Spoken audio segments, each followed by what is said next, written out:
Today I will read Mr. Noisy and the Giant.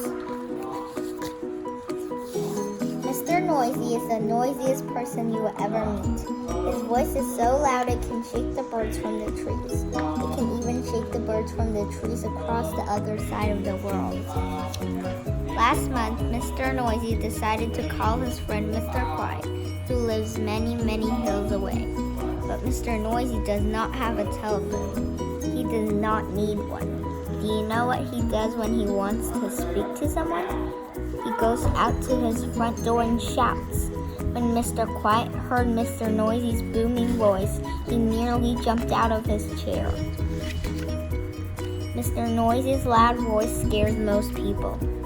When Mr. Jelly met Mr. Noisy, he was so frightened that he ran straight home and stayed under his bed for a week. And when Mr. Noisy said hello to little Miss Splendid, he made her hair stand on end. But Mr. Noisy is not the only person with a huge voice. There is one other person who is just as loud as Mr. Noisy. That person is a giant who lives surprisingly close to where you live, but even closer to Mr. Noisy. The giant is enormous. His feet are the size of sofas. He is so tall that he has to bend down to look into Mr. Tall's bedroom window. But by far the biggest thing about the giant is his voice, and that is the giant's biggest problem in life. Whenever he tries to talk to anyone, they run away. His huge, loud, booming, thunderous voice terrifies everyone. Just one hello is enough to send them running for the hills. And so the giant is a very sad and lonely giant. One hot summer's day, the giant was resting on the riverbank, cooling his feet in the water, when he heard footsteps, very loud thumping footsteps. And the very loud thumping footsteps were accompanied by whistling as loudly as a train whistle. The giant was very excited. That must be another giant, he thought to himself. Another giant would be my friend. The giant peered over the hill, but on the other side of the hill, he did not see another giant. I am sure you can guess who he saw instead. That's right, it was Mr. Noisy.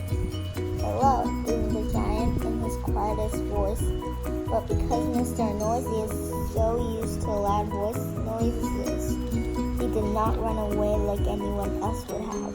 Hello, he boomed back in a voice as loud as the giant's. In no time at all, the giant and Mr. Noisy were chatting, the loudest chat in the world. The giant so enjoyed the chat that he invited Mr. Noisy to tea.